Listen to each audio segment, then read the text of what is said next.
CPI data came out today, and we had headline CPI at 4%, which is exactly in line with what expectations were. Core CPI, month over month increase 0.4%, month over month increase for CPI 0.1%. We'll talk a little bit about the difference and why that may matter. But the headline CPI, 4% year over year, 0.1% month over month. And the markets took it pretty well in stride, continuing the strength that we've been seeing over the past couple months. Honestly, since March, if you've been long in this stock market, you've been doing extremely well. The RSI on the S&P 500 is definitely in the overbought zone, above 70, that 73 area. And what's interesting is we're setting up for the FOMC meeting tomorrow. So we'll see how that goes. We'll talk about kind of the federal funds rate and what the projections are there. And the reason CPI matters so much is because it may dictate what the Fed does. And the market definitely cares about what the Fed is doing. So with the CPI information coming out, let's take a look at a little bit of the details of the CPI. So looking at what's driving these numbers, and I think some interesting points to be made is that of the 4% increase, a large percentage of that is definitely coming from food. So 6.7%, all items less food and energy, 5.3%. And you see this giant negative for energy, minus 12%. And so it can be a little deceiving when you look at the headline CPI. And that's why there's actually a second bucket called core CPI, because things like energy and food can be pretty volatile month to month. Just showcasing that is looking at something like crude oil. And we look at June of last year, above 100, and now we're closer to 70. So with a lot of those supply issues that were introduced in 2022 with the Russian conflict, a lot of that supply is being figured out by now, right? It's been a year since then. So supply side issues when it comes to energy has been, not 100% solved, obviously, but the fear over the supply issues as well as demand not being that high has put some pressure on oil. Obviously, that is good because that brings down inflation overall. So looking at core CPI, what ends up happening, and here's a little infographic that basically tells you why it's good to look at core inflation. Essentially, it strips out any of the volatile items, and you're able to see, with a more relative accuracy, what the inflation is doing on a month-to-month basis. So if we look at core inflation, 0.4% month over month.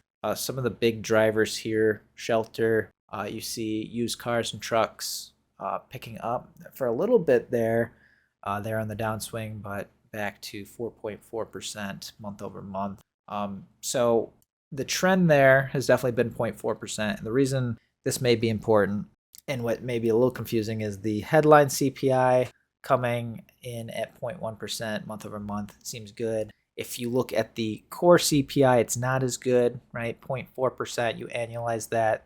It's a 4.8% inflation rate on the core side. If you annualize the 0.1% month over month for headline, that's only 1.2%.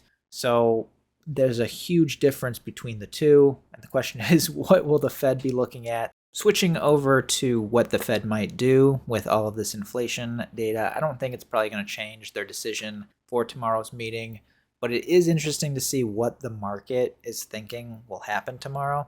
So the basis point raise is pretty much between two buckets, a 25 basis point raise or a pause. And 93% of market participants think that the Fed isn't going to do anything, which would probably be good for the market. Granted, it's already ran on the basis that the Fed might be a little bit more dovish.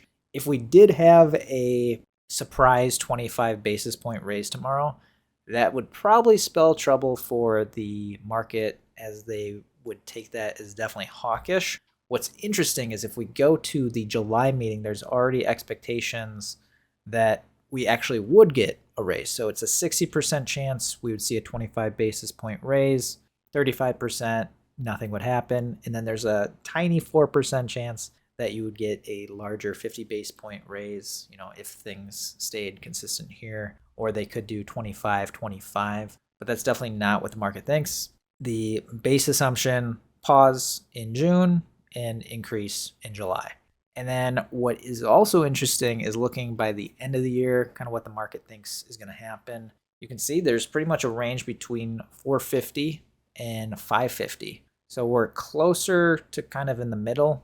The market is kind of undecided if we're going to go a little higher or actually a little lower, which would be surprising if we went a little lower, just because that means the Fed would have reason to start easing again.